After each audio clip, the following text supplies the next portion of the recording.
공부하고 있는 것은 하나님의 성품 5가지 중에 몇 번째죠? 두 번째, 인격성. 그 인격성 안에 지금 인격성 안에 3개의 기능이 있는데 그 3개의 기능 중에서 지금 몇 번째 하고 있죠? 두 번째 하고 있습니다.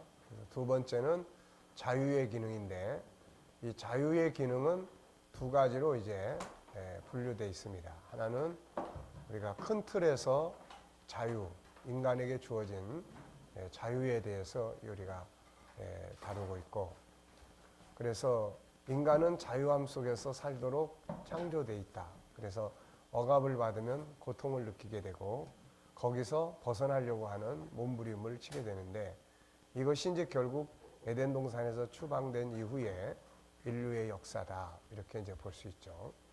그리고 이제 자유 두 번째 들어가서는 이제 좀 더 구체적으로 우리가 심리 질병에 대한 문제를 우리가 다루고 있습니다. 심리 질병을 다룰 때 우리가 지금 책이 3권이 나왔어요. 1, 2, 3. 그래서 1은 심리 질병이라는 게 도대체 뭐냐, 그리고 그 원인이 뭐냐, 그리고 치료 방법이 뭐냐, 이런 문제들을 다루고 있습니다. 그래서 심리 질병의 원인, 치료 이런 데에 대해서 3가지의 상태를 우리가 이야기를 했죠. 3가지의 심리 치유에 대해서. 첫째는 사회적 방법. 그래서 프로이드 이후에, 그러니까 프로이드라는 사람이 등장하기 전까지만 해도 심리학이나 이런 게 없었어요. 그래서 보통 다 종교적으로 이 문제를 다뤘죠. 그래서 뭐 이제 무당, 안 믿는 사람들은 무당이나 이런 걸 통해서 고쳐보려고 했고, 미쳤다, 정신이 돌았다, 보통 이제 이런 차원이죠. 그리고 기독교에서는 기도, 또 축사 이런 걸 통해서 이제 해결해 왔던 거죠. 그러다가 이제 프로이드의 등장과 함께 인간 속에서 발생하고 있는 이런 마음의 병, 정신적인 문제, 정신적인 병을 다루게 됩니다. 그래서 이런 정신적인 부분들을 다루는 학문을 심리학이라고 하게 됐고, 또 이걸 통해서 사람의 마음을 치유하고 하는 것을 심리치유다, 이제 이렇게 이제 설명하기 시작을 했죠. 그래서 이제 불과 우리 인류 역사 속에서, 그러니까 이 심리학 혹은 또 심리치유 이런 것들이 본격적으로 학문화되고 현장에서 치유의 한 과정으로 일반 병원에 가서 다루는 이런 영역 외에 또 하나의 영역으로 등장한 것은 불과 한 150년 이내에서 이제 이루어지게 됩니다. 1차 대전, 2차 대전을 거치면서 사람들은 심리적 갈등을 엄청 많이 겪게 됐고, 그 과정 속에서 심리학이나 심리치유에 관한 여러 가지 방법들이 많이 발전을 해오기 시작을 했어요. 그래서 이제 크게는 한 400여 가지의 심리치유에 대한 방법들이 이제 등장을 했고, 그 중에서 그래도 나름대로 대를 이어가면서 이렇게 연구되어지고 교육되어진 것이 한 10여 가지 정도다. 그래서 이제 그런 사회적 심리학에서는 심리 질병의 원인을 어떻게 보고 있느냐, 그리고 치유 방법들이 뭐냐, 이런 문제들을 우리가 이제 살펴봤습니다. 그리고 이제 기독교가 이 문제를 과연 어떻게 지금 받아들이고 어떻게 대처를 하고 있느냐. 그러니까 사실 기독교 입장에서는 주로 이제 뭐 영혼, 영적인 부분 이런 부분에서 이제 다루어 왔지, 이게 뭐 심리를 다룬다, 심리학이다, 심리치유다 이런 거는 사실 기독교에서 사용하지 않은 용어들이에요. 이런 것들이 이제 등장을 하니까 교회 쪽에서는 교회가 그동안 상담을 안 해온 건 아니죠. 주로 신앙 상담, 목회 상담을 주로 이제 해왔죠. 그러다가 이제 이런 문제들이 등장을 하게 되니까 교회가 이것을 어떻게 대응을 하게 되냐. 그래서 3가지로 나타났는데, 하나는 이제 거부하는 거. 교회는 믿음으로, 성령으로, 또 죄 문제를 해결하고 이런 것들이 이루어져야지, 무슨 그런 인위적인 방법을 가지고 사람의 심리, 영혼을 치료하고 이건 말이 안 된다. 그래서 이건 인본주의다. 그래서 내쫓았어요. 안 받아들인 거고. 그 다음에 또 한쪽에서는 무슨 소리냐. 중요한 거는 사람들이 치유받는 게 중요한 거니까 해가지고 그대로 받아들였어요. 그래서 지금도 우리 한국교회도 역시 이런 부분들이 명확하게 정리가 안 돼 있는 상태입니다. 그래서 한국교회도 지금 문화교실이라는 이름으로 또 신학교 안에서 상담학을 공부를 하지만 이게 명쾌하게 기독교 상담이라는 독창적인 어떤 내용이 교육되는 것이 아니고 사회심리학과 기독교와의 적당한 선에서 이제 이런 견해도 있고 이런 방법도 있고 이런 상황이고 이런 정도에서 교육되어지고 있는 실정이죠, 이게. 그러다 보니까 배제하는 파, 그 다음에 이제 수용하는 파, 그 다음에 통합파. 그래서 복음의 본질을 가지고 방법론은 그래도 사회 심리학이 발전했으니까 수용을 하자. 그래서 이제 이런 과정들을 가지고 기독교 심리 치유나 상담이 이루어지고 있습니다. 그러나 이것조차도 우리 목회자들에게는 명쾌하게 교육이 안 돼 있는 상태예요. 우리 목회자들이 신학교에서 공부를 한다 해도 사회심리학이 제대로 교육되는 것도 아니고 그렇다고 통합적인 방법에 대해서 명확하게 교육되는 것도 아니고 그냥 말 그대로 개론적인 내용만 듣고 공부하고 강의 듣고 나온다는 이야기죠. 그러니까 이런 상황 속에서 우리가 살고 있는 이 시대적 흐름을 보면은 사회가 그런 사회심리학이나 이런 것들을 만들어낼 수밖에 없는 그런 사회적 변화가 일어나고 있는 거죠.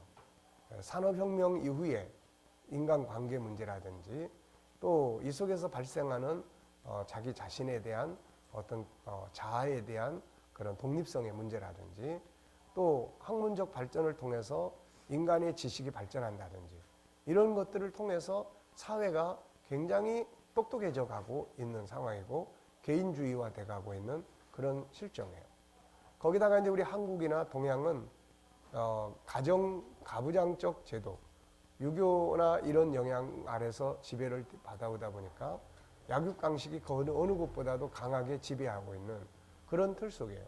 그러다 보니까 근래에 와서 물질 문명의 발전, 개인의 어떤 그런 지식의 발전, 그리고 개개인이 어떤 경제적인 능력의 발전. 그러니까 옛날에는 여성분들도 결혼을 하면은 남자가 이제 벌어다 주는 것을 가지고 생활을 하고 하다 보니까 이런 속에서 이제 남성의 파워 있는 어떤 이런 지배 구조가 이루어지다가 요즘에는 이제 여성들이 더 공부 열심히 하고 학교 선생님도 남자들보다 여자 선생님이 훨씬 많아요. 지난번에 통계해 보니까 한 80%는 여자 선생님이야. 이것도 보통 문제가 아니더라고, 이거.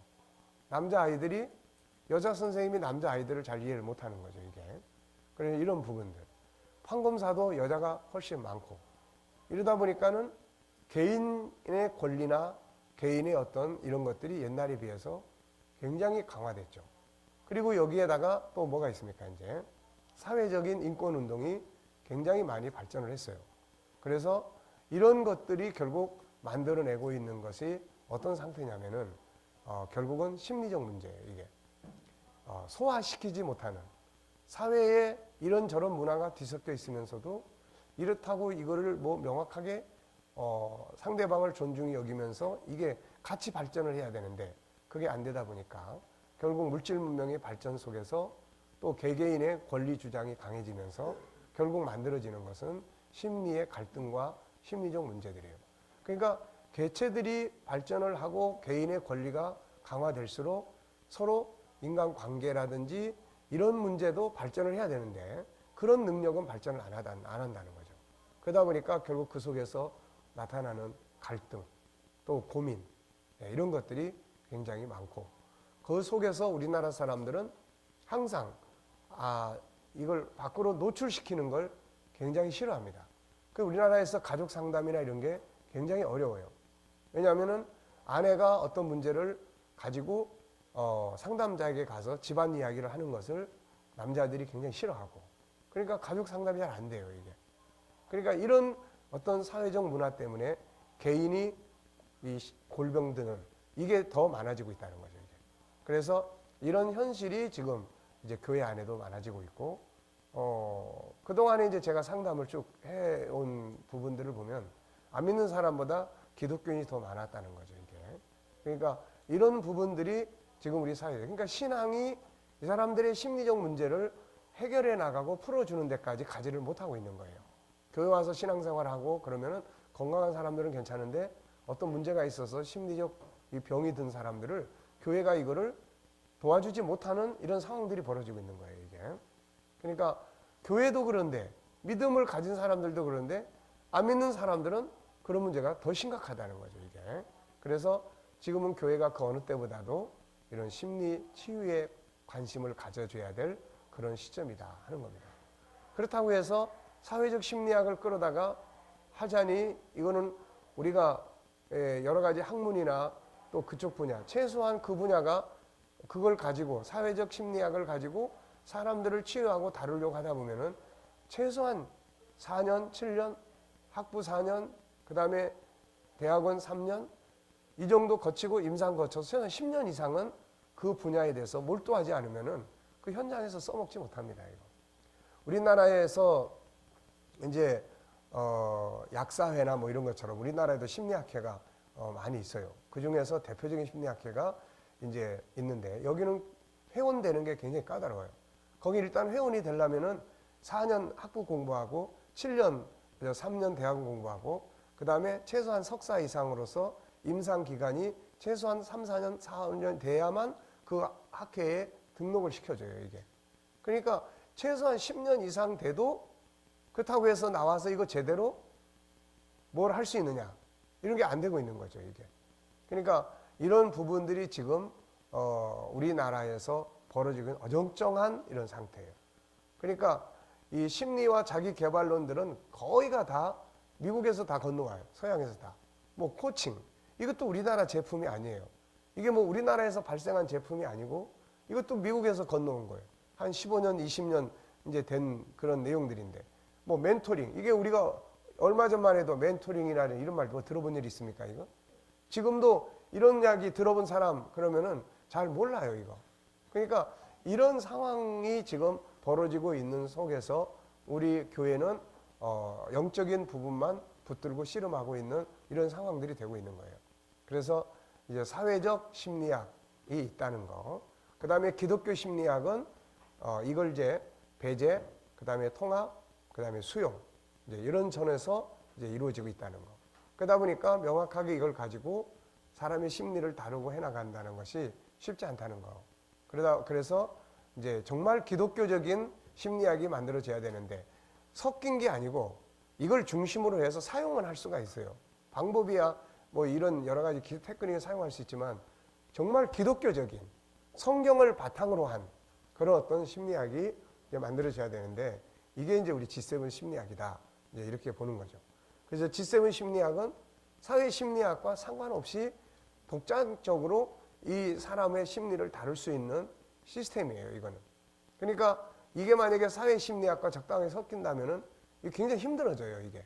이것도 아니고 저것도 아니고 이런 상황이 됩니다. 근데 이거는 하나님의 자녀, 하나님의 형상, 우리가 늘 믿는 믿음의 도리를 가지고 사람을 다루는 영역이에요. 그러니까 이런 부분들에 대해서 우리가 하나님의 형상에 대한 것만 정확하게 인식하고 이해를 하고 나면은 결국 사람의 심리의 문제는 결국 하나님의 형상에 망가지고 그거를 회복해 나가는 이런 과정들이기 때문에 충분히 다 할 수 있는 이런 상태들이 이제 될 수 있다. 이제 그런 이야기죠. 그래서 결국 지금 심리학은 크게 하나는 사회적 심리학, 기독교 심리학.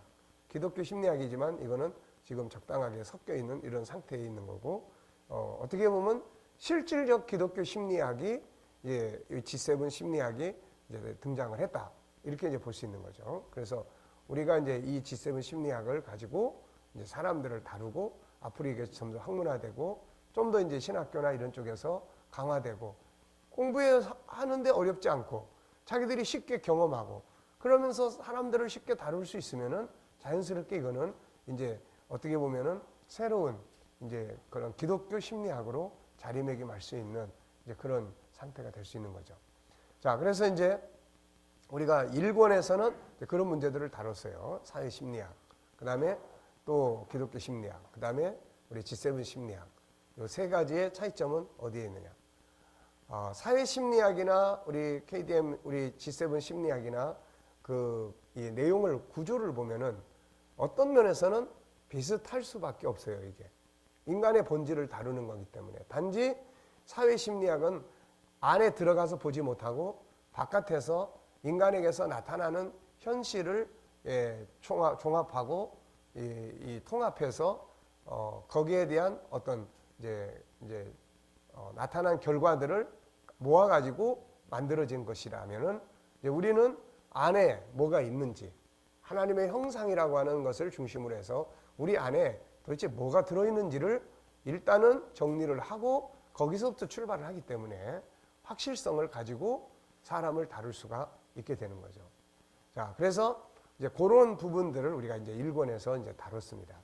그리고 이제 2권에서는 심리를 다루고 연구를 하다 보니까, 이런 연구를 하다 보니까 어떤 부분들이 있냐면은,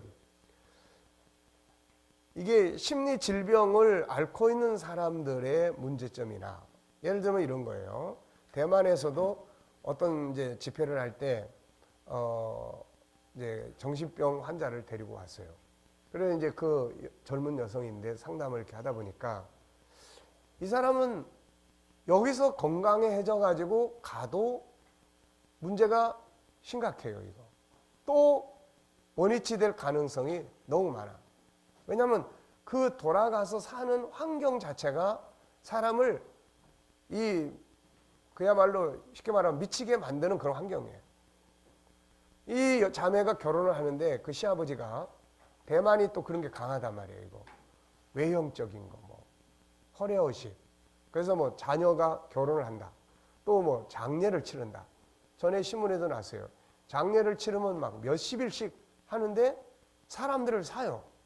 그래서 지난번에는 막 그 스트립쇼 비스무리한 이런 사람들을 사가지고 이 트럭에다 싣고 다니면서 동네를 돌아다니면서 춤을 추고 이런 식이야, 이게. 그러니까 그렇게 하는데 돈이 엄청 많이 들어가는 거예요. 그래서 그 집도 역시 이제 며느리하고 이제 그 남편하고 결혼을 할 때 그 시아버지가 빚을 엄청 많이 얻어가지고 결혼을 시켰어요. 그러니까 이제 그 시아버지가 그걸 갚아 나가야 되는데 시아버지가 돌아가셨어요. 그래가지고 그 모든 빚이 그 아들한테로 넘어왔어요. 그러니까 이 문제 때문에 이 며느리가 이게 정신적인 문제가 발생을 한 거예요, 이게. 그러니까 그런 것들이 해소되지 않는데 가가지고서는 또 다시 그 문제에 부딪혀봐야 또 상황이 또 악화되는 이런 이제 악순환이 될 수 있는 이런 현장들이 굉장히 많은 거예요, 이게. 그러니까 그래서 우리가 이제 심리 치료를 다루고 하다 보니까 이게 심리 질병을 유발시키는 아주 중요한 문제들이 이제 주변에 이제 있다. 이제 이거를 이제 느끼게 됐어요. 상담을 하다 보니까 도대체 이 질병이 또 왜 온 거냐? 과거의 상처들 때문에 온 것도 있지만 오늘의 걱정, 고민 이런 것들이 이 사람을 그냥 굉장히 뭐 자기가 빚을 많이 얻어가지고 집을 샀는데 지난번에 이야기한 것처럼 직장이 불확실성 속에 있으니까 그게 그냥 계속 걱정이 되는 거예요. 그래서 이런 문제들이 결국은 심해져서 불면증이 오고 소화불량이 오고 그 다음에 이게 이제 우울증이 오고 공황장애가 오고 이제 이런 현상들을 이제 느끼면서 우리가 이 심리치료를 제대로 이게 이루어지려면은 이런 공부들을 이게 끊임없이 해서 우리가 심리 질병을 유발시키는 주변의 원인자들을 이거를 제거하는 것이 이게 심리 치유에 있어서는 굉장히 중요한 과정이다. 이제 이렇게 결론을 내렸죠. 그래가지고 지금 이 2권을 우리가 이제 정리를 한 겁니다. 그래서 다양한 원인들이 있지만은 그 중에서 이제 목표 없이 사는 문제, 이거. 아무 목표가 없이 사는 문제는 심리 질병에 이게 단계에 빠질 가능성이 굉장히 많아요. 그러니까 뭔가 목표를 세우고 바쁘게 정신없이 사는 사람들은 그런 게 없다는 거예요, 이거. 가다가 너무 힘들어서 지쳤을 경우는 있을 수 있지만은 그런 거야 이제 좀 쉬면은 다시 회복이 되는 거고. 그런데 목표 자체가 없으면은 이게 가야 될 방향을 잃어버리니까 그게 우울해지고, 그게 자기 스스로에 대한 화가 나고, 사회에 대한 원망, 증오심이 커지게 되고, 이렇게 이런 현상들이 생기는 거예요. 그래서 이 문제, 그래서 앞으로 우리 성도들이나 아이들에게 항상 목표의식을 심어주고 그걸 성취할 수 있도록 도와주고, 이런 과정들이 교회 안에서 이루어져야 돼요. 그래서 우리가 교회에서 해야 될 세 가지 역할에 대해서 우리가 이야기를 했죠. 첫째는 뭐예요? 영적인 문제예요. 이거 다루고. 두 번째는 뭐예요? 심리 치유에 대한 부분을 다뤄야 돼요. 세 번째 뭐예요? 우리 안에 있는, 이거는 이제 치유하는 거고, 우리 안에 있는 하나님의 형상, 이거를 개발해 나갈 수 있도록 만들어 줘야 돼요. 재능 개발, 창의력, 인성 개발, 또 어떤 그런 리더십, 뭐 이런 부분들을 개발해 줌으로써 이 사람들이 목표를 가지고 계속 발전해 나가고 사회에 나가서 리더십을 발휘하고 어떤 이런 속에서 자기 만족을 얻게 되고, 이런 것들이 이제 결국은 이제 심리 질병의 치유의 예방적 그런 상황들이 만들어지는 거예요. 이 세 가지. 첫째는 뭐예요? 영성. 두 번째는 치유. 세 번째는 개발이에요. 이거 개발. 그래서 앞으로의 교회는 이 세 가지가 균형 있게 가줘야만 사회하고 연관성도 맺게 되고 이렇게 되는 거예요, 이게. 자, 그래서 이제 목표, 이거 중요합니다. 그 다음에는 이제 뭐예요, 이제? 심리 상담을 하고 하다 보니까 이 사람들은 항상 생각이 부정적이에요, 이거. 그러니까 결국 상담이라는 것이 부정적인 것을 긍정적인 걸로 바꿔주는 거예요. 그 사람 속에 있는 긍정적인 요소들을 자꾸 찾아주고, 그거를 알게 해주고, 그거를 행동하게 해주고, 이제 이런 부분들이에요, 이게. 그러니까, 그래서 결국은 부정적인 인식을 긍정적으로 훈련하고 바꿔주는 것이 심리 치유의 방법이기도 하지만은 예방에 있어서 굉장히 중요하다. 그러니까, 긍정적인 사고를 가지면 심리 같은 문제가 생겨도 질병 쪽으로 가는 게 아니라 자기 발전 쪽으로 갈 수 있는 이런 것들이 생기는 거예요, 이게. 근데 이런 것들이 거의 훈련이 안 되다 보니까 부딪히는 환경에 그대로 지배를 받아버려요. 그대로 지배를 받으니까 어려운 일을 만나면 거기서 가능성을 찾기보다는 어려운 그게 부정적으로 그냥 들어와서 이 사람을 우울하게 하고 분노하게 하고 이렇게 만들어버리는 거예요. 그래서 이런 사전에 늘 이렇게 부정적인 걸 긍정으로 바꾸는 훈련을, 이거는 우리가 그냥 이게 세뇌시켜서 훈련하는 게 아니고 우리 안에 긍정의 근원이 있기 때문에 이게 교육을 통해서 가능하다는 이야기를 하는 거예요. 이게 없는 거를 하라고 그러면 이건 안 되는데 어려운 거죠. 그 다음에 이제 세 번째로는 뭐였어요? 이제 걱정 다스리기 15가지 이야기. 혹시 기억 남는 거 있습니까? 15가지 고민 해소법. 첫째, 분석. 둘째, 오늘 살기. 수용하고, 부딪혀보고, 다른 일에 집중해보고, 흘러간 건 후회하지 않고, 없는 것보다 있는 거, 장점 찾고, 자기로 살고, 또 비판을 받을 때는 죽은 개는 발로 차지 않는다. 또 그 다음에 올바른 가치 만들고, 그 정도만 기억하고 있어도 아주, 그러니까 여러분들의 생각의 기능이 지금 그래도 많이 활성화되고 있는 거예요. 자, 그 다음에 이제 습관 바꾸는 거예요. 습관. 그러니까 창세기 1장 27절과 3장이 있는데 3장의 습관이 우리는 항상 더 강화되어 있기 때문에 이 습관 때문에 무기력해지고, 습관 때문에 고민에 빠지고, 습관 때문에 여러 가지 문제들이 발생을 하니까 나쁜 습관을 좋은 습관으로 바꾼다. 창세기 1장 27절로 바꾸는 거예요, 이거. 그러니까 그런 문제들이 보통 이 우울증 환자들을 보면은 생활 리듬이 깨져 있다는 걸 이야기했죠. 그러니까 삶의 습관이 문제가 굉장히 많아요. 그러니까 항상 보면은 아픈 사람은 아플 수밖에 없는 생활 리듬을 가지고 있어요. 네. 건강하게 사는 사람은 건강한 생활 리듬을 가지고 있어요, 이게. 그러니까 이런 부분들을 우리가 이제 습관을 바꿔가면서 음식 습관, 그 다음에 생활 습관, 다양한 자기가 가지고 있는 그런 습관들을 바꿈으로써 이제 그런 우울증이나 이제 심리 질병의 이제 요 뿌리들을 제거하는 거죠. 자, 그 다음에 이제 나머지 두 개, 감정 다스리기, 자존감 높이기. 요거는 이제 내 안에서 일어나는 감정들을 컨트롤하는. 자, 감정은 어디서 만들어져요? 정보에서 만들어지고 정보에 의해서 만들어진다. 그래서 보통은 감정, 정보, 행동인데 우리가 여기서 꼭 훈련해야 될 것은 정보, 해석, 네. 그 다음 감정을 해야 된다는 거예요. 정보, 해석, 감정. 그러니까 1차 감정 그대로 행동하면 안 되고 1차 감정이 생겼어도 그 정보에 대해서 네. 그 사람이 왜 이랬을까? 무슨 사정이 있는 것인가? 네. 무슨 사정이 있는 것인가?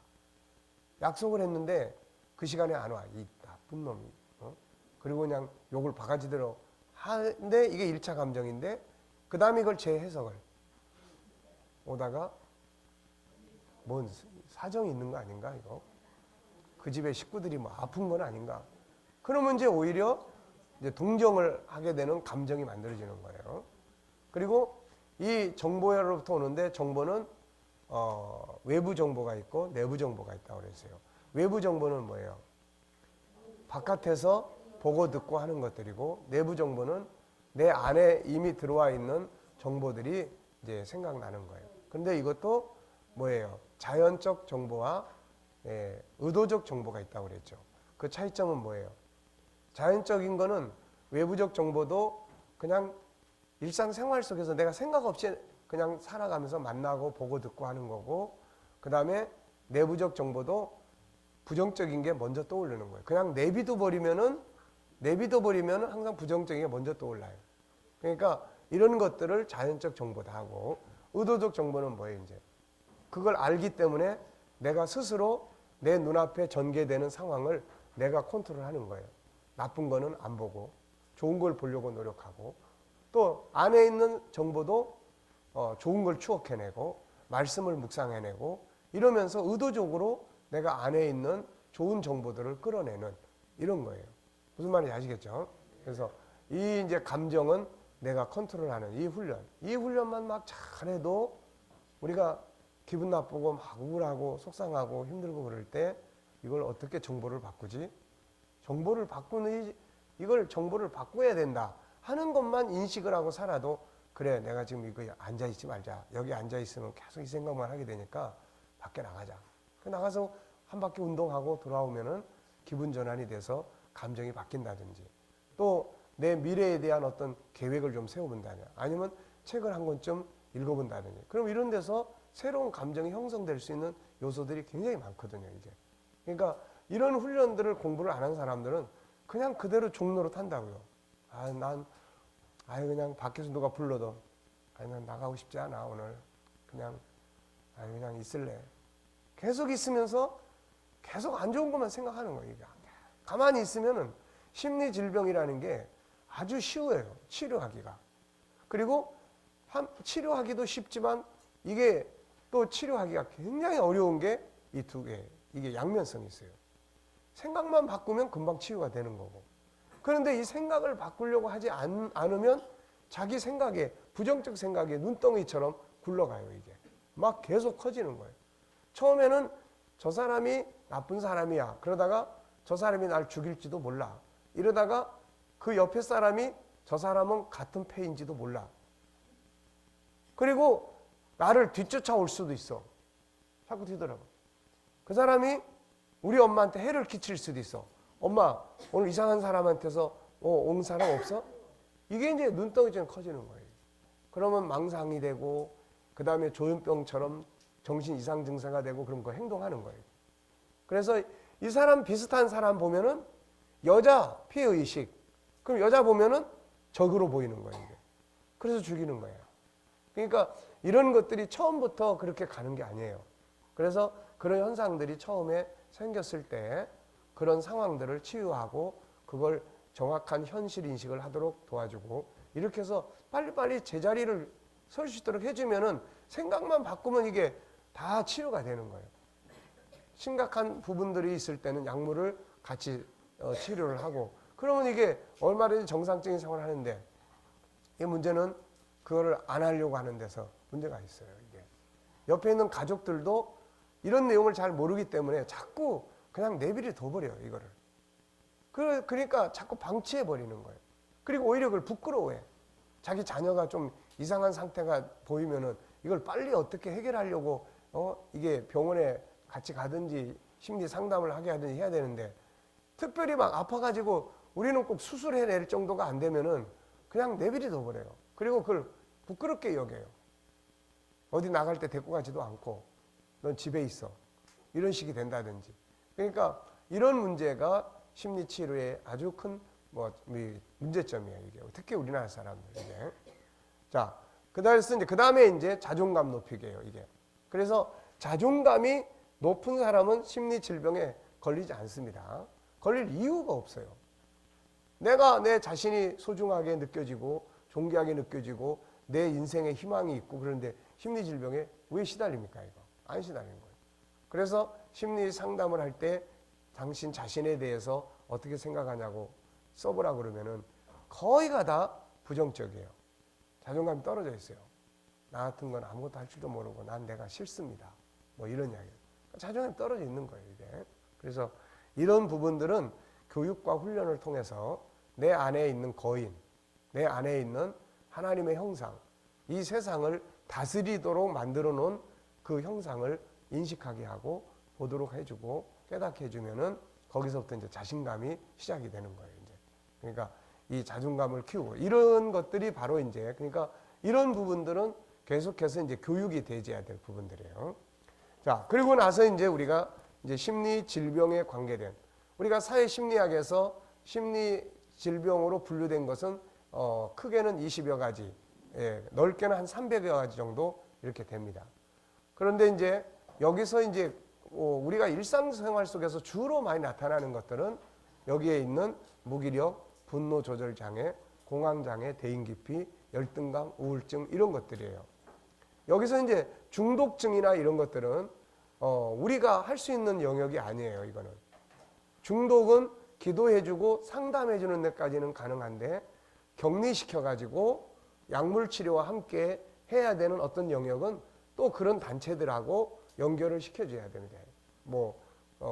우리가 이제 술 중독, 알코올 중독 같은 거, 이거는 상담만 가지고는 이거 해결이 안 된다고요. 이거 그런 정도면은 중독이라기보다는 좀 술을 많이 마신다 이렇게 볼 수 있는 거고, 중독은 상담만 가지고는 안 돼요.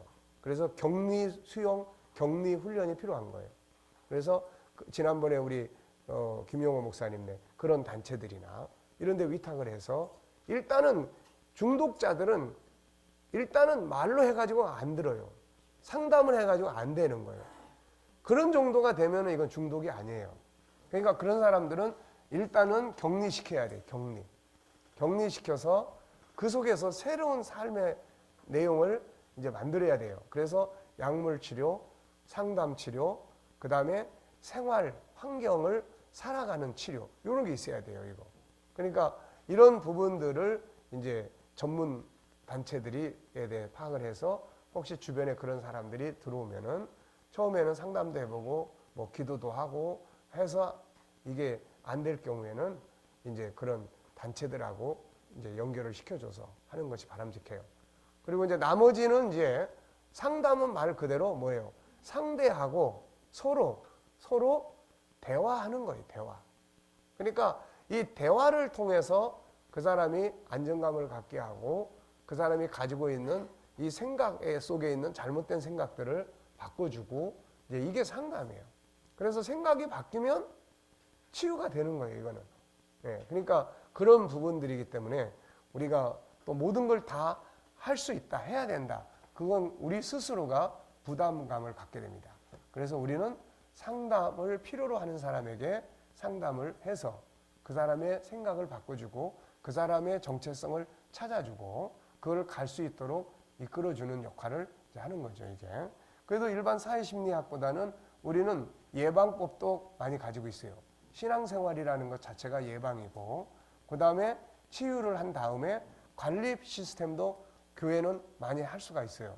그 사람으로 하여금 성경 공부를 계속 하게 한다든지, 성경 자체가 치유하는 말씀들이기 때문에 성경 공부를 한다든지, 이런 G7 공부 중에서 유일성 같은 거를 공부를 하게 한다든지, 그 다음에 또 동아리 모임 같은 걸 참여해서 봉사활동을 하게 한다든지, 또 다양한 어떤 걸 배우고 가르치게 한다든지, 이런 다양한 것들을 이제 할 수가 있기 때문에 교회가 그런 활동을 하는데 아주 유익합니다. 근데 사회적 심리학은 돈을 내야 되니까, 돈을 일반 정신과 같은데 그래도 꽤 유명한 이런 분들하고 상담을 하고는 몇십만 원씩, 한 해에 몇십만 원씩 내야 돼요. 그리고 일반 심리소 같은 데서도 이제 뭐 저렴하게 하는 데들도 있어요. 보통 뭐 한 4만 원, 5만 원, 1시간당. 근데 그렇지 않으면 보통 10만 원, 뭐 이런 식이에요. 그러니까 일주일에 2번만 가도 뭐 이게 20만 원이 되고, 5만 원씩 줘도 10만 원 되고, 한 달 가면은 어떻게 됩니까, 이거? 뭐 최소한 4, 50만 원씩 들고 이러다 보니까 길게 못 가는 거예요. 그리고 또 상담을 해도 시간당 그러기 때문에. 근데 뭐 우리 목회자들은 어떤 사람은 상담하다 보면 오전 내내 한 서너 시간 앉아가지고, 그러니까 그런 부분들이 이제 우리 교회가 그런 사람들을 다루는데 도움이 될 수 있고, 특히 이제 구역 강사나 앞으로 교사들이나 이런 사람들이 이런 훈련들을, 교육을 이제 받아야 돼요. 왜냐하면 전도 현장에서 그런 사람들, 그러니까 아주 뭐 4기, 5기까지는 안 가도 2기 정도 되는 사람들은 많아요. 이게 2기 정도 되는 사람들. 자식 걱정, 또 뭐 경제 걱정, 뭐 이런저런 걱정. 그러니까 그런 부분들을 대화를 통해서 희망을 심어주고 할 수 있는 능력. 우리는 그동안 단순히 예수 믿고 구원받으세요 하는 정도였다면, 이제는 뭔가 대화를 통해서 상대방에게 도움이 될 수 있을 정도로 성장해 줄 수 있는. 그러면 뭐 자기 옆에 친구, 뭐 이동사촌, 또 뭐 보면은 이게 뭐 그런 심리적 문제를 없는 사람이 뭐 없어요. 뭐 한 단계 건너가면 다 있어. 다 있다고. 그러니까, 예? 그렇죠. 그러니까 이제 그런 부분들을 이제 다루는 훈련들이 앞으로 교회 운동에 있어서 중요한 역할을 하게 된다. 자, 그래서 여기서는 일단 한번 펼쳐보시기 바랍니다. 자, 무기력증. 혹시 무기력증에 시달려 보신 분들 계세요?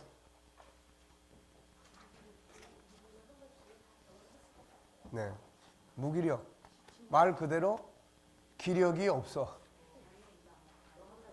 그래서 아무것도 하고 싶지도 않고, 하기 싫고, 할 의욕도 없고, 그냥 모든 게 다 귀찮은 거예요, 이게. 네. 나중에 먹는 것도 귀찮아지고, 네. 그래서 기가 다 떨어져, 이제. 사실은 그게 참 가장 무서운 병이에요, 이게. 자, 한번 보겠습니다. 무기력증이란 무엇인가? 원인과 치유 방법. 자, 무기력증이 무엇이며 치유 방법. 우리가 살아가는 동안 다양한 심리 질병들을 갖게 되는데 그 중에 하나가 무기력증이다. 이것은 누구나 겪을 수 있는 감기 같은 것이지만, 이제 심리 질병이라고 하는 것은 누구나 기본적인 요소를 가지고 있어요. 공황장애. 우리 다 가지고 있습니다. 두려움 없어요? 뭐에 대한 두려움이든 간에 다 있습니다, 이거. 네. 대인 기피 있어요, 없어요? 만나기 싫은 사람도 있고, 또 이 강단 공포감, 성도들 앞에 서서 설교를 해야 될 때의 그런 두려움, 이런 것들이 이제 사회에 나가면은 프리젠테이션을 해야 된다든지, 뭐 상사한테 뭘 보고서를 해야 돼, 이런 것들이 다 공포감이다. 그 대인 기피로 이어지는 거예요. 그러니까 다 있습니다. 기본적 요소가. 근데 그게 지수가 1이냐, 5냐, 8이냐, 10이냐 이 차이점이에요. 이 차이점. 부담을 느끼죠. 부담. 두려움보다는 이제 부담을 느낍니다. 지금도. 네. 지금도 부담을 느끼는 거예요. 네. 그러면 설교를 그러니까 성경 공부를 시키는 건 부담이 없어요.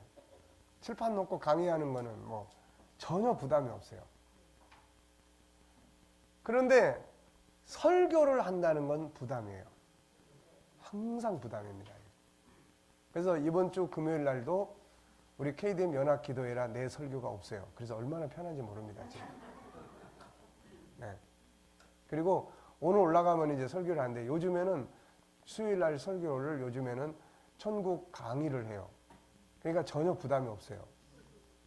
천국 강의는 가서 강의하면 되는 거니까.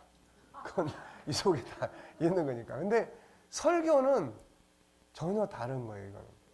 모인 사람들의 이건 지식적 전달이 아니고 공부는 지식적 전달이 강해요. 그러니까 내가 알고 있고 정리가 된 사람은 그 별로 그렇게 어려움이 없어요. 근데 설교는 영을 움직여야 돼요. 그날 모인 사람들의 영을 움직여야 된다고요. 이거를. 그러니까 이거는 지식 가지고 되는 게 아니에요. 이거.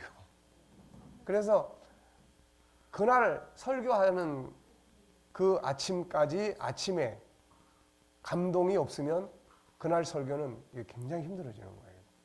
그러니까 설교는 뭐 이건 죽을 때까지 부담이에요. 이건. 그리고 젊었을 때보다 나이 들어가면서 경력이 쌓여지면서 더 부담이에요. 이거. 예. 젊었을 때는 열정 막 뭣도 모르고 막 뭣도 모르고 그냥 하는 이런 거 있잖아요. 근데 나이가 들어가면 이제 알 거 다 한다고요. 다 알고 또 교인들 역시 오래 믿은 사람들, 내 설교를 오래 들은 사람들. 그러니까 뭔 설교 제목만 봐도 벌써 다 이제 대강 아는 이런 분들을 그날 그냥 왔다 가게 하면 안 되잖아요. 그러니까 은혜를 받게 해야 되는 영을 움직이는 이 문제 때문에 그러니까 엄청 부담이 커지는 거죠, 이게. 네. 그러니까 이제 또 그런 것뿐이겠습니까? 뭐 교회를 이끌어가는 리더자로서의 그런 뭐 다양한 부담감들이 있죠.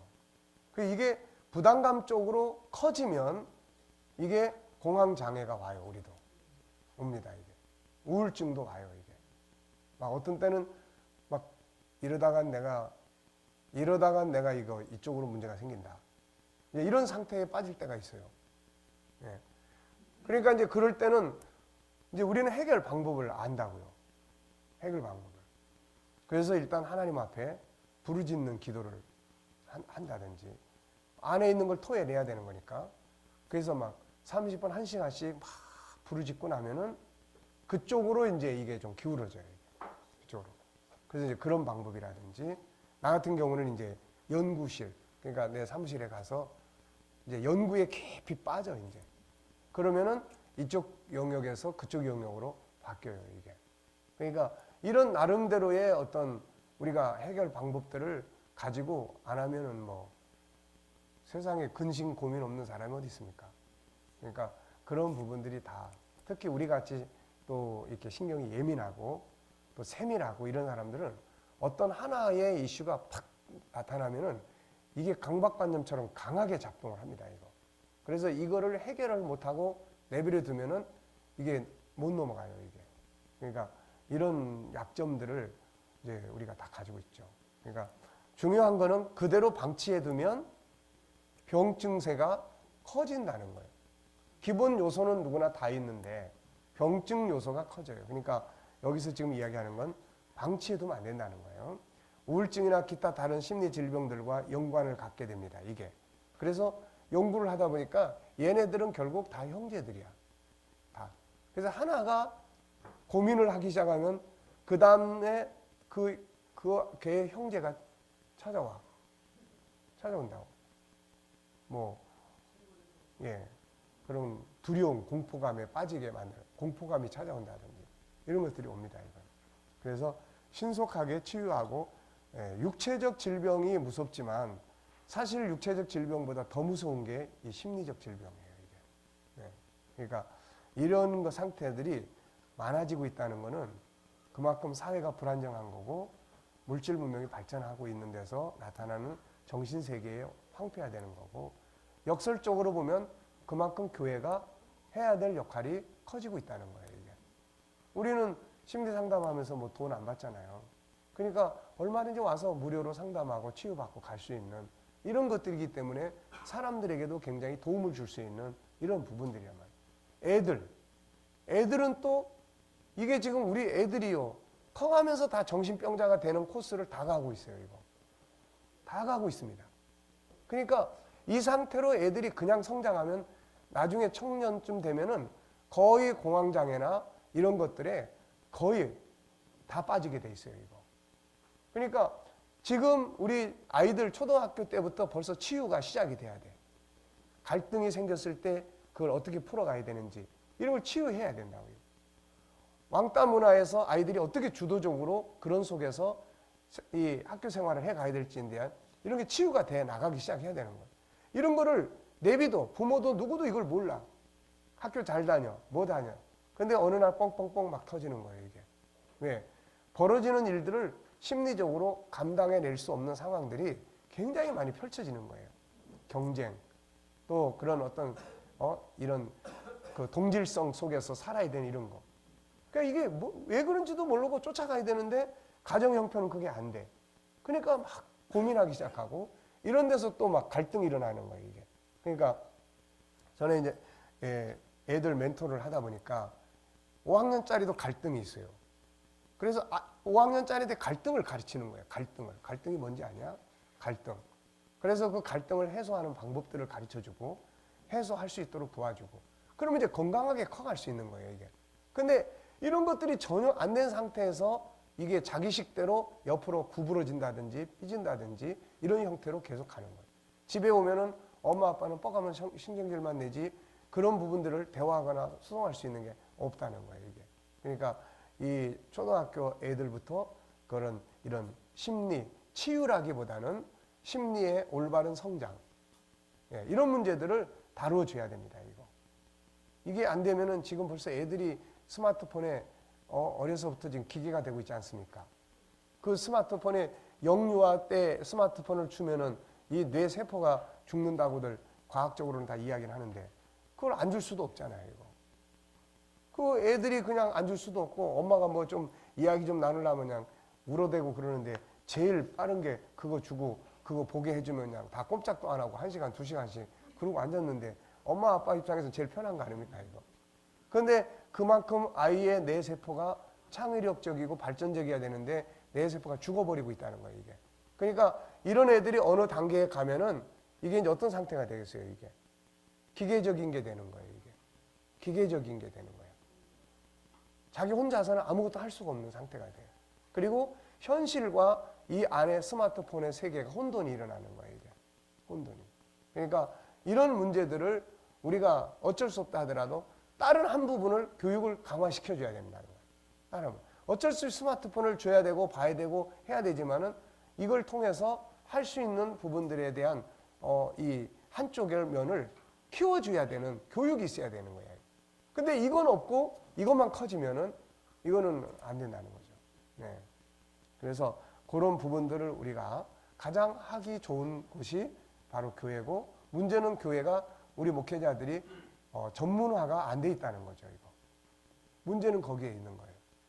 그러니까 성도들조차도 아이의 그런 부분들을 어디 가서 상담하기도 어렵고 내 아이가 지금 이게 뭐 주의력 결핍증 아이인지 이게 정상인지 이런 걸 어디 가서 상담할 수도 없고 그런 것조차 쉽지 않은 교회 안에서 기독교적 관점에서 이런 문제들을 지도자들이 다뤄줄 수 있고 그러면 성도들은 굉장히 안정감을 갖고 신앙생활을 하면서 발전시켜 나갈 수 있는 거예요. 네. 그래서 지금 우리가 그런 운동을 하기 위한 지금 이제 우리가 기본 틀을 만들고 있다는 겁니다. 이제. 자, 그래서 이제 무기력증이라는 게 뭔가? 자, 여기 이제 한문을 보시면은 무기력증, 이게 뭔 말입니까? 자, 기력이 없는 상태다, 그런 이야기예요. 그러니까 기력이 없는 상태다. 우리가 요즘 말로 번아웃이라는 말 많이 써요. 그러니까 이제 지쳐서 그냥 탈진한 상태다. 이제 이런 이제 육체적인 부분도 있고 심리적으로도 그냥 아무 의욕이 없는 이제 이런 상태를 가리키는 말이에요. 사전적 의미는 뭘 하고자 하는 적극적인 의지와 기운이 없는 상태에 빠져 있는 증상. 자, 무기력증이란 사람에게 나타나는 무기력감, 회의감, 피로감, 의욕 저하 등의 일련의 증세를 말한다. 우울증의 초기 증상 또는 동반 증상으로 나타날 수 있다. 일본에서는 특히 5월에 무기력증을 보이는 사람들이 많다고 하여 5월병이라고 하기도 한다. 봄이 되면 아무래도 사람들이 느슨해지잖아요. 느슨해지기 때문에 막 팍팍팍 하는 이런 것들이 약해지는 거예요, 이게. 근데 육체적으로 무기력을 느끼는 것은 그거는 이제 기후가 변하고 환경이 바뀌면은 괜찮아져요. 문제는 이제 정신적으로 무기력 상태에 빠지는 거예요. 목표도 없고, 뭘 하고자 하는 동기도 없고, 방향성도 없고, 이런 무기력이에요, 이거. 이게 육체적 무기력보다 더 심각한 겁니다, 이거. 이거는 환경이 바뀐다고, 이건 계절이 바뀐다고 해서 뭐 목표가 생기고 이런 것도 아니에요, 이거는. 그러니까 이런 부분들을 우리가 잘 이해를 해야 돼요. 무기력증의 원인. 역시 여기서도 하나는 뭐예요? 근본적인 원인이 있어요. 그래서 사람이 보세요. 성령이 충만하면 가만히 있질 않습니다. 성령이 충만하면 그냥 불타오르죠. 그러니까 뭘 해도 하려고 그래. 그러니까 성령은 무기력증을 치유하는 영이에요. 그러니까 무기력증의 근본 원인은 성령과 분리되는 영적 상태에서 출발하는 거예요. 그러니까 성경으로 보면 이게 어디서 출발하는 거예요? 창세기 3장에서 출발하는 겁니다. 사실 인간을 연구해 보면 인간은 모든 만물보다 뛰어난 가장 아름답고 이상적인 존재입니다. 무기력증과는 관계가 없죠. 인간은 전능하신 하나님 형상을 가진 존재이기 때문이다. 건강하고 아름답고 생각 속에는 항상 희망적이고 창의력적인 멋진 아이디어들로 가득 찬 존재였다. 세상을 다스리는 존재로 위임받은 복받은 존재로서 가장 멋진 삶을 살도록 지음받았다. 이렇게 멋지게 살았던 삶의 현장이 바로 창세기 2장의 에덴 동산이다. 그런데 창세기 3장은 이런 멋진 인간을 파괴시켰다. 원인은 죄다. 사탄은 죄를 가지고 하나님과 사람 사이를 파괴시켰고 인간 속에 있는 아름다운 성품들을 파괴시켰다. 죄는 다양한 결과를 가져왔지만 그 중에 하나는 마음의 병들이에요. 현실의 고통, 하나님과의 분리, 에덴에서의 추방, 환경의 변화, 영혼의 멸망 등과 함께 찾아온 것이 심리 질병들이에요. 두려움, 공포감, 부끄러움, 기피증, 분노, 염려와 걱정, 열등감과 우월감, 우울증, 무기력증, 기타 많은 심리 질병들이 기본적으로 발생하기 시작을 하죠. 자, 그 중에 하나가 무기력증이다. 방향 감각을 잃어버린 인간은 이제 뭘 해야 될지를 모르기 시작을 한 거죠. 예, 뭐를 해야 될지, 어디로 가야 될지 이런 것들을 모르는 데서 무기력이라는 게 출발을 합니다. 죄는 인간을 무기력증에 빠지게 만들었어요. 예수님을 부인한 베드로의 심리학 때 무기력증의 출발점은 바로 여기서부터입니다. 자, 현실적인 원인은 뭐예요? 모든 심리 질병들이 창세기 3장에 시작된 근원적인 이유와 함께 현실적 원인들을 가지고 있죠. 그거는 태안에 잉태되면서부터 시작이 돼요. 태어나서 자라가는 동안, 사회에 나가 살아가는 동안 우리는 무기력증을 키우는 수많은 다양한 관계, 환경들을 만납니다. 뭔가 좀 해보려고 막 동기를 가지고 했는데 옆에서 계속 무시하고 안 알아주고 그런 거 하면 뭐하냐 그러면 나중에 다 때려쳐요. 이런 환경이 그 사람으로 하여금 해봐야 별 볼 일 없다 그래서 무기력증에 빠지기 시작하는 계기들이 되는 거예요, 이게. 자, 그래서 이제 이런 부분들을 만나요. 우리에게 희망을 주고 활력을 일으키고 목표의식을 가지고 살아가도록 만들어주는 모델이나 환경보다는 우리를 분노하게 하고 좌절하게 만들고 절망감에 빠지게 만들고 성실함보다는 쾌락과 향락에 빠지게 만드는 환경이 많고 살아가는 동안 부딪히는 충격적인 관계나 삶 등은 우리를 무기력증에 빠지게 만드는 원인들이 됩니다. 현실적인 원인들을 좀 보면은 아무런 목적과 의미 없이 살아가거나 항상 다툼과 분쟁, 절망과 좌절감 속에 살아가는 가정, 반대로 흥청망청 살아가는 가정, 부모, 세상을 항상 부정적으로 살아가는 부모와 가정은 자녀들을 무기력하게 만들어요. 에이, 해봐야 다 쓸데없어. 해면 뭐 하냐? 뭐 그렇게 살아봐야 뭐 오는 거야. 아무것도 없는데. 우리 엄마 아빠 맨날 싸우고 분쟁하고 난 다 귀찮아. 이게 이제 무기력증이에요. 이게 무기력이 빠지게 되는 원인이 뭔가 가야 될 방향도 없고 어떤 협력 관계도 없고 이런 것들이 충격적 사건을 만나면 일단 무기력에 빠집니다. 어떤 충격적 사건을 딱 만나면 그 다음부터 갑자기 멍해져 가지고 아무것도 하고 싶지도 않고 할 수도 없는 상태에 빠져요. 이거. 누구에게 상처를 주거나 상처받았을 때 무기력에 빠집니다. 아무런 의미와 변화 없이 기계적인 삶을 계속 살면은 재미가 없어요. 인간은 기쁨이라는 걸 먹고 살게 돼 있기 때문에 뭔가 기쁨이 있어야 되는데 기쁨은 하나님과의 관계 속에서 오고 현실 속에서는 새로운 변화와 성취감 속에서 오는 거예요. 이게. 근데 이런 것들이 없어. 그럼 무기력에 빠져요. 독립하지 못하고 도전하지 못하고 스스로 성취감을 가져보지 못하고 의존적일 때 주도적으로 하지 못하고 억지로 살아가는 삶. 억지로 살아가는 삶은 무기력에 빠지게 되는 원인이 돼요. 어떤 일들을 성취한 후 삶의 안정감을 가졌을 때 갑자기 목표가 사라지고 갑자기 뭘 해야 될지 모르는 상태.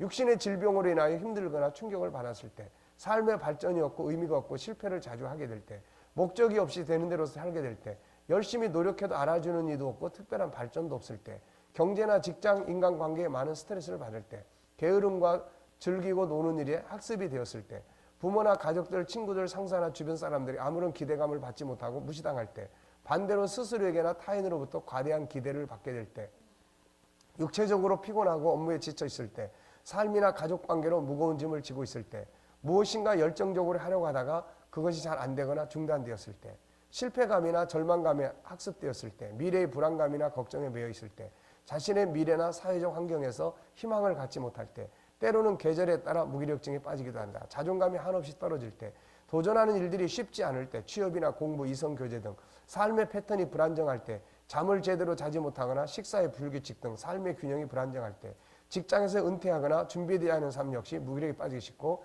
영적인 문제, 귀신 들림으로 인해서 이런 무기력에 빠져 있는 경우도 있습니다. 자, 그래서 결과는 어떻게 돼요? 무기력은 무기력으로 끝나지 않습니다. 계속 이게 학습이 돼요. 더 심각한 상태를 만들어내요. 결국은 아무것도 할 수 없거나 깊은 방탕에 빠지게 되고 자기를 이제 자포자기하는 거예요. 삶의 변화나 발전을 만들지 못하고 분노, 우울, 대인기피, 공황장, 인간관계 파괴, 다양한 중독, 자살 등 심리질병의 형제들이 몰려옵니다. 열왕기상 19장을 보면 능력의 선지자 엘리야가 죽기를 기도하는 거 이런 것들이 그래서 생기는 거예요. 왜 이런 상태가 되었을까? 예, 큰일 18장에서 큰일을 이룬 후에 아무런 목적 없이 있을 때 들려온 이세벨의 위협적인 말 한마디가 이렇게 만들었죠. 그래서 무기력증은 그냥 두면 안 돼요. 이거 그냥 두면 안 됩니다. 세상의 모든 심리 질병들이 그렇듯이 그냥 두면 더 학습되고 더 깊은 곳으로 내려가게 돼요. 반면에 무기력증은 나 혼자만 겪는 게 아니라 누구나 기본적으로 가지고 있는 감기와 같은 것이며 이것을 통해서 더 나은 길로 갈 수 있는 동기가 되기도 한다. 자, 무기력증 테스트 요거는 이제 인터넷에서 블로그에서 나와 있는 것들인데 이런 거 한번 참고해 보시면 돼요. 참고 자료 1. 첫째, 본업에 대해서 무기력하다. 학교, 직장. 둘째, 취미생활 활동과 놀이에 무기력하다. 목회도 무기력증에 빠질 수가 있어요. 목회도. 뭐 의미도 없고 그냥 어쩔 수 없이 그냥 끌려가는 이건 무기력증에 빠져 있는 거예요. 이거. 우울증과 불안증, 불면증, 식욕저하. 무기력증이 계속 진행이 될까 봐 두렵다. 다섯째, 완벽주의자 성향이 강하다. 여섯째, 10대 후반에 20대 초반과 중반의 남성이다. 여기서 6개 모두 해당하면 무기력증이 의심이 되고 4개 이상은 그럴 가능성이 있다고 판단할 수 있다. 2개 이상은 가능성이 낮다고 생각할 수 있다. 그런데 뭐 이게 100%는 아니니까요. 순간적으로 괜찮았다가 그런데 그 다음에 또 올 수도 있고 이런 상황이에요. 그 다음에 참고 자료 2. 불면증이 시달려 잠을 잘 못 잔다. 폭식증 또는 거식증이 걸린다. 본업을 수행하기 위해서 집중력이 현저히 떨어진다. 평소 정신이 맑지 못하고 항상 졸리다. 다섯째, 요즘 두통을 시달리고 있다. 우울하고 매사에 짜증나고 부정적인 생각을 자주 한다. 예전에 좋아하던 취미생활이 갑자기 재미가 없어진다. 충분히 쉬었는데도 피곤하고 무기력하다. 자, 8가지 진단 중에 5가지 이상 해당되시는 분. 네, 그러면 무기력증을 의심해 볼 수 있습니다. 이런 감정들이 누구에게나 순간순간 다가온다. 이것은 모든 사람이 가지고 있는 기본적인 것이기 때문이다. 문제는 이런 상태가 장기간 지속되면 안 된다는 거죠. 장기간. 순간순간은 누구나 다 와요. 오늘 하루 그냥 아무것도 하기 싫어. 오늘 좀 쉬어야 되겠어. 이럴 수 있는 거거든요, 이게. 우리 머리도 그래요. 우리 생각의 기능도 어떤 때는 그냥 아무것도 생각하고 싶지 않을 때가 있어요. 왜냐하면 생각도 노동이기 때문에 생각도 노동이에요. 그래서 계속 생각하면 생각이 피곤해집니다, 이게. 그럴 때는 아무것도 생각하지 말고 오늘은 너 자유야. 그리고는 자유를 줘요. 네, 그럴 때도 필요한 겁니다. 자, 그래서 이런 상황들이 나타날 때 두려워하거나 심각하게 걱정할 일은 아니지만 문제는 항상 어디서 생겨요? 내버려 두면서는 안 된다는 거예요. 그래서 무기력증이란 뭔가 기력이 없는 어떤 의욕이 없는 이런 상태예요. 근데 육체적 무기력보다 이 마음의 심리적, 정신적 무기력이 더 큰 문제점이다. 원인은 근본적 원인은 창세기 3장에 인간이 범죄하면서 자기를 잃어버리고 방향 감각을 잃어버린 데서부터 출발을 합니다. 현실적인 원인, 결국 무기력이란 그런 거 아닙니까? 내가 누군지, 뭘 해야 되는지, 어디로 가야 되는지 알면서도 너무 지쳐가지고 그럴 수도 있지만 대다수 정신적인 무기력은 잘 모르는 데서 나타나는 거예요, 이게. 자, 그래서 여기서 이제 무기력증에서 벗어나는 방법, 요게 총 2, 4, 6, 8, 10개. 얘를 정리를 했어요. 위기의식 자각, 탈출에 대한 의지, 항상 의지가 필요한. 무기력에 대한 이해와 원인 분석, 그리고 전에 활기찼었던 때가 있었는지, 이런 거. 셀프 대화, 자존감 높이는 대화. 이때 자책은 절대 금물이에요. 자책을 할수록 더 무기력에 빠집니다. 무기력증에 빠져 있는 사람들 보고 너는 도대체 왜 맨날 그렇게 놀기만 하냐, 도대체 너만 보면 막 그냥 열발이 받쳐서 못하네. 그러면은 더 무기력에 빠져요. 더. 네. 자, 현실적 자기 정체성 확인하기, 성체의 현실적 목표 정하기, 성취와 보상. 목표를 너무 멀리 잡으면 안 돼요, 이때. 당장 오늘 내가 뭘 하면 좋겠나, 내일은 내가 뭘 하지, 이렇게 가장 가깝게 할 수 있도록 목표 정하고 환경을 바꾸는 거예요. 정보를 변화주고. 문제는 그냥 그대로 있으면 안 되는 거예요. 멘토, 코치, 상담, 이때 이런 역할과 함께 만나는 것이 아주 중요합니다. 생각을 전환하고